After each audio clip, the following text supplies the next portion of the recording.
아버지 정조와 오빠 순조의 사랑을 독차지한 숙선옹주는 1793년 3월 1일 조선 정조와 수빈 박씨 사이에서 태어났습니다. 유독 자식복이 없었던 정조는 의빈성 씨가 낳은 아이들과 수빈 박씨가 낳은 아이들이 전부였는데 의빈의 소생이었던 문효세자는 5살에 요절하였고 그 아래 태어난 옹주는 2달 만에 일찍 세상을 떠났기 때문이었습니다. 1786년 문효세자가 요절하고 의빈성 씨마저 임신 9개월의 몸으로 사망하자 후사로 인해 다급해진 왕실은 다시 후궁 간택을 하게 되었으니 이후 3간택을 거쳐 후궁이 되니가 바로 숙선옹주의 어머니 수빈 박씨였습니다. 정식으로 간택된 박씨는 비노를 수빈으로 받으며 입궁을 하게 되며 가순궁이라는 궁호를 받게 됩니다. 1787년 2월 11일 18살의 박씨가 후궁이 되었을 때는 정조 나이 36살로 당시 기준에서 중년에 접어든 나이였습니다. 당시 후계자가 급한 때였기 때문에 수빈 박씨를 후궁으로 책봉하는 교명문에서 나라의 형세가 외롭고 약한 날을 맞아 왕대비께서 친히 가려서 후궁이 되게 하였으니 자손을 많이 두라는 교명을 전달받게 됩니다. 수빈 박씨는 왕실의 기대를 저버리지 않았으니 결국 1790년 6월 18일 모두가 고대하고 대를 이을 수 있는 사내 아이인 원자를 낳았습니다. 이때 태어난 아들은 이후 순조가 되는데 세자가 이미 사망한 이후라 바로 원자의 칭호를 받으며 효의왕후의 아들로 입적을 시킵니다. 3년 후인 1793년에는 두 번째 자식을 낳게 되었는데 이 아이가 정조의 마지막 자녀인 숙선옹주였습니다. 당시 수빈 박씨의 출산 예정일이 지났지만 순산 소식이 없어 정조는 크게 걱정하고 있었던 상황이었습니다. 하지만 출산 예정일이 한 달이 지난 시점에 출산하였고 다행히도 산모와 아기 모두 건강하여 정조가 크게 기뻐하였습니다.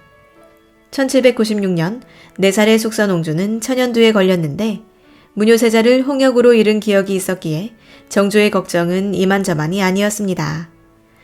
숙선옹주의 건강뿐만 아니라 그녀의 오빠인 순조의 건강 또한 염려되는 상황이었기에 정조는 순조와 함께 이문원으로 피신하였습니다. 다행히 숙선옹주는 완쾌하였고 정조는 크게 기뻐하였습니다. 이에 마마신 전송의식으로 완쾌를 기뻐하는 시를 지을 만큼 아버지의 사랑을 받았습니다. 하지만 숙선옹주가 8살이 되던 1800년 아버지 정조는 앓고 있던 종기가 악화되어 47세의 일기로 승하하게 되었습니다. 이어 왕위를 계승하게 된 친오빠 순조는 온 조정의 축복 속에 사랑을 듬뿍 받으며 자랐는데 그는 단 하나뿐인 여동생인 숙선옹주를 끔찍이 챙겼습니다. 1804년 여동생이 11살의 나이에 당대의 명문가 자손인 홍연주와 가래를 치르자 순조는 내 하나뿐인 동기간이라면서 쌀 100석, 무명 10동, 포 5동, 돈 3,000냥을 하사했다고 합니다. 순조는 그러면서 이것은 숙선옹주이기 때문에 내리는 것이니 다시는 전례로 삼지 말라는 명을 내렸습니다. 내 사랑하는 여동생에게 내리는 특별 선물이니 다른 사람에게는 그런 특전을 베풀지 말라고 강조한 것이었습니다. 이러한 순조의 동생 사랑은 한결같았는데 매양 그녀를 챙김이 너무 심해 대신들의 반발을 받았습니다. 한 번은 숙선옹주가 출합한 이후에도 여러 가지 쓸 물건을 15년 동안 관청에서 지급하라고 명한 적도 있었습니다. 호조판서 서영보가 아뢰기를 신이 며칠 전 삼가 구전으로 하교하신 것을 보았더니 숙선옹주방의 공상은 궁을 설치한 이후로부터 15년을 통계하여 관하에서 지급하라는 명이 있었습니다. 그런데 이번에 전처럼 진배하라는 하교는 실로 우리 성상에 마음으로 인해 우애하시는 성의에서 나온 것이기는 하나 출합한 이유는 곧 사제인 것이니 신의 조에서 비록 진배하고자 한다 하더라도 실로 매우 어렵습니다. 그리고 숙선옹주가 혼인하여 궐밖에 사가로 나가기 전날에는 숙선옹주의 집에 가보겠다고 하교하였지만 이 역시 신하들의 반대에 부딪혔습니다. 하교하기를 우리나라에서 옹주의 집에 영림한 것은 옛부터 이미 그러하였다. 내가 숙성 귀주에 대해서는 더욱 각별한 바 있으니 모레 마땅히 옹주의 집에 임하겠다. 좌의정 이시수가 차자를 올려 그만둘 것을 청하니 비답하기를 나에게 단지 한 사람의 누이가 있을 뿐이니 출합한 뒤 한번 보고자 하는 것은 인정과 도리에 있어 당연한 것이다. 날이 비록 덥지만 이른 아침에 잠시 왕래한다면 무슨 해로울 것이 있겠는가. 경은 이해하도록 하라 하였다. 옥당에서도 또한 연명으로 차자를 올려 그만둘 것을 청하였으나 윤허하지 않았다.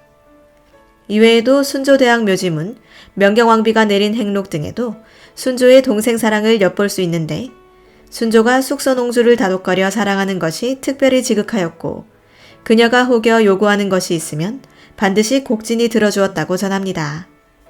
또한 그녀를 임금의 몸과 같이 대하였으며 숙선옹주가 결혼한 지 고작 3일 만에 순조는 옹주를 그리워하여 매우 서글픈 빛을 띠었고 옹주가 궁으로 돌아올 때에는 마치 멀리 떨어져 있던 사람이 온 것처럼 맞이하여 위로하였다고 합니다.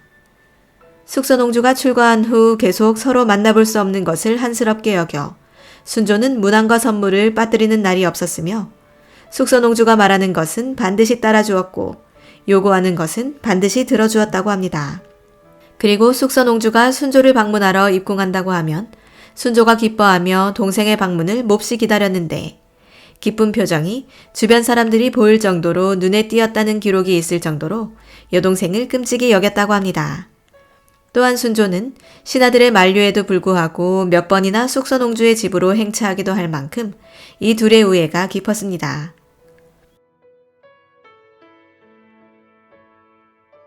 한편 1800년 정조가 승하한 후 순조는 11세의 나이로 즉위했고 정사를 살피기 위해 대궐 안주인의 도움을 받게 됩니다.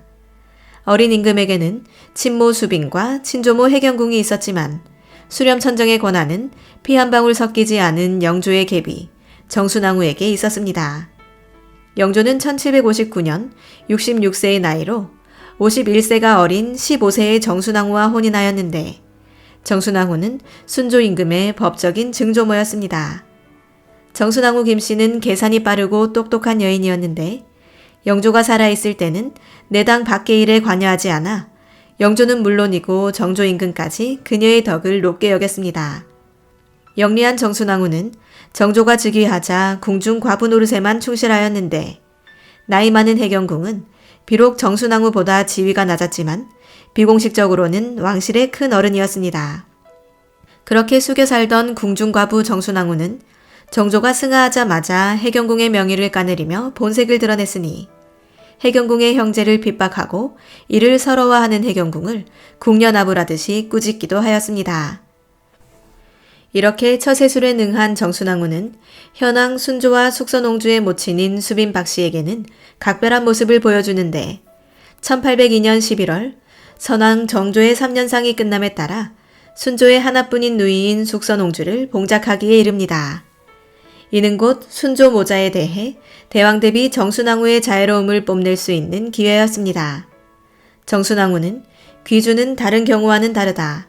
바로 선왕의 하나뿐인 딸이고 주상의 하나뿐인 누이이니 그 귀함이 비할 데가 없다라며 숙선옹주를 높였는데 수빈 박씨가 낳아기른 바로 남자로는 오직 주상뿐이고 여자로는 오직 귀주뿐이니 봉작도 또한 마땅히 다른 경우에 비해서 다르게 해야 할 것이라 주장합니다. 이어 대신들에게 옹주의 위와 공주의 아래에 마땅히 합당한 자코로 만들어보라며 권하는데 조선 역사상 없던 봉작을 만들어보라는 하교에 신료들 모두가 당황하였습니다. 왜냐하면 순조의 누이는 왕의 동복남매이긴 하나 엄연히 후궁에게서 난 서출이었기 때문이었습니다. 이러한 왕녀에게 선왕과 현왕의 총애가 대단한 것을 모두가 알고 있지만 서출은 서출이고 그것이 조선왕실의 법제였습니다. 마땅히 그녀에게 옹주의 자기를 주는 것이 옳은데 순조의 혈족이다 보니 정순왕후가 과한 예우를 생각했던 것이었습니다.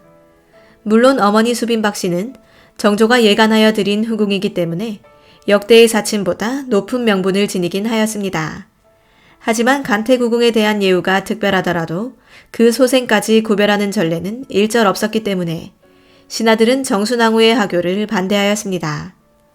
만약 옹주보다 높은 호칭을 만든다면 훗날 또 다른 지세에 왕의 동복이자 선왕의 서출왕녀가 생겼을 때 문제거리가 될 것이 자명하였고 여러모로 조심스러운 사안이었습니다. 그래서 당시 좌의정이었던 서영부는 다음과 같이 둘러대었습니다. 좌의정 서영부는 말하기를 소신은 전사에는 상세히 알지 못하고 단지 왕조의 전례만을 알 뿐이니 고사를 준행하는 것으로서 아름다움을 삼을 따름입니다. 만일 그 존귀함을 논한다면 성상의 동기이니 귀함이 어찌 여기에 더할 수가 있겠습니까? 한 글자 작호에 조금 다른 것이 아무래도 더하거나 덜함이 없을 듯합니다. 신하들도 정순왕후가 이르는 의미를 알았기 때문에 숙선옹주의 존귀함을 부정하지는 않았습니다.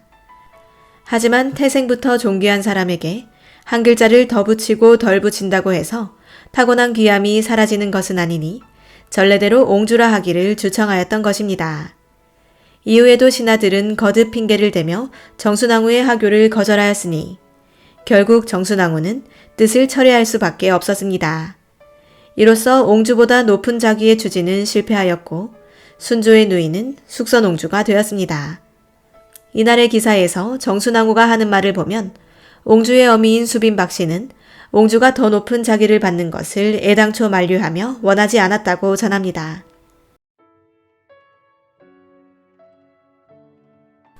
숙선옹주는 앞서 언급한 대로 1807년 홍인모의 아들 홍연주와 혼인하게 되었고 홍연주는 영명위에 봉해졌습니다.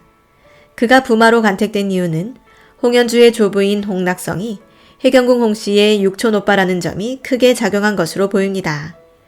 그녀는 3년 정도의 시간을 궁궐에서 보내다 이후 하가하여 독립적으로 살아야 했으니 국법이 정한 대로 40칸 집에서 거처했으며 일반 사서인처럼 시부모님을 모시고 살 수도 없었습니다.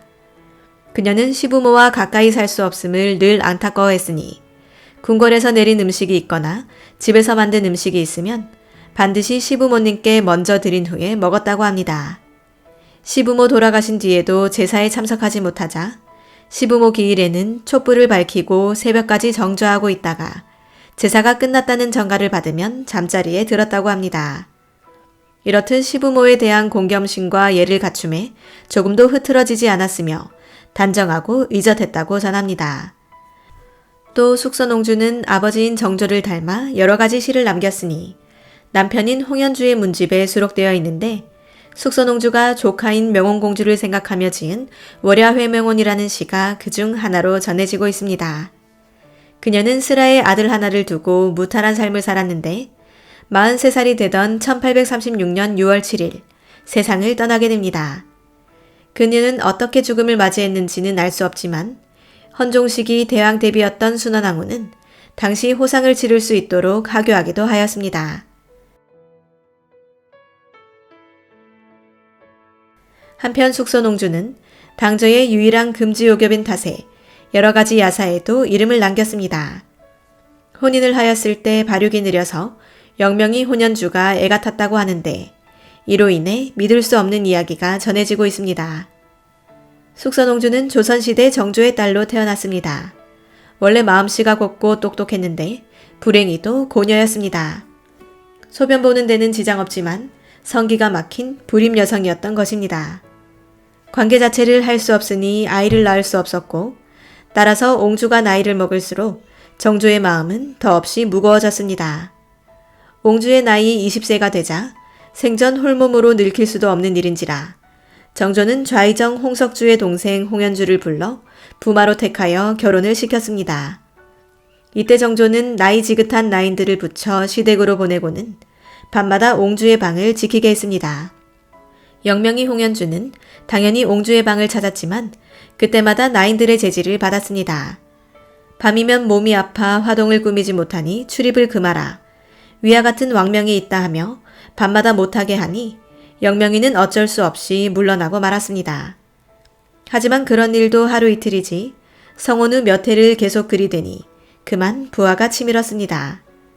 젊은 혈기에 성욕을 억누르기도 쉽지 않은지라 마침내 작심을 하고 체면불구하고 어느 날 밤 육모방망이를 휘둘러 나인들을 쫓아낸 다음 방문을 거칠게 열었습니다. 그리고는 성난 호랑이처럼 옹주의 몸을 덮쳤고 놀란 옹주는 그 자리에서 기절하고 말았습니다. 잠시 후 옹주의 몸을 더듬던 영명이는 믿기지 않는 사실을 알고 깜짝 놀랐습니다. 이런 이유가 있었구나. 정신이 번쩍 든 것도 잠시 이윽고 맥이 풀리고 말았습니다. 평생을 어떻게 호라비처럼 산단 말인가라며 크게 낙담한 영명이는 날마다 술에 잠겨 세월을 보내기 시작했습니다. 옹주는 옹주대로 자불안석이 되어 몸과 마음이 나날이 야위어 갔습니다. 그러던 어느 날 밤이었습니다. 영명이가 서슬 시퍼런 손칼을 들고 옹주의 방을 쳐들어왔습니다. 나인들은 이미 놀라 달아난 상태였고 영명이의 눈에는 살기가 등등했습니다. 옹주는 자기를 죽이려는 줄 알고 당황하여 어찌할 줄 몰랐습니다. 그 순간 영명이가 옹주의 옷을 벗기더니 손칼을 휘둘렀습니다. 하지만 칼날이 향한 방향은 목이나 가슴이 아니라 아랫배 쪽이었습니다. 영명이는 아주 빠른 동작으로 음문을 살짝 갈랐습니다. 어차피 평생 못하고 살 바에야 막혀있는 음문을 뚫어보고 만약 실패하면 그대로 목숨을 끊자는 심산에서 그런 무서운 일을 저질렀던 것입니다. 그런데 운명의 신은 영명이의 편이었습니다. 거짓말처럼 음문이 열린 것이었습니다. 이리하여 고녀였던 옹주는 온전한 여성이 되었고 몇 달 뒤 잉태하였으며 만삭이 되어 옥동자를 낳았다고 합니다. 여기까지가 음문이 막힌 고녀 설화로 전해지고 있는데 사실상 있을 수 없는 야사로 판단됩니다. 한편 또 다른 야사에서는 숙선옹주를 무로 만든 요리인 깍두기를 개발한 장본인으로 소개하고 있는데 홍선표의 조선 요리학에서 그녀가 무로 만든 요리를 임금에게 바쳐 큰 칭찬을 받았고 이것이 깍두기의 시초였다는 이야기를 전합니다. 깍두기는 200여 년 전 정종조의 사위되는 영명이 홍연주의 부인이 임금님에게 여러 가지 음식을 새로이 만들어 드릴 때 처음으로 물을 썰어 깍두기를 만들어 드렸더니 대단히 칭찬하시고 잡수신 일로부터 여염까지 전파되었다는 것인데 그때 이름을 각도기라 하였고 민간에 전파하기는 그때 대신 중에 공주에 낙향하여 깍두기를 만들어 먹었던 까닭으로 민간으로는 공주에서부터 시작된 관계로 오늘날까지 공주 깍두기라고 유명한 것이다.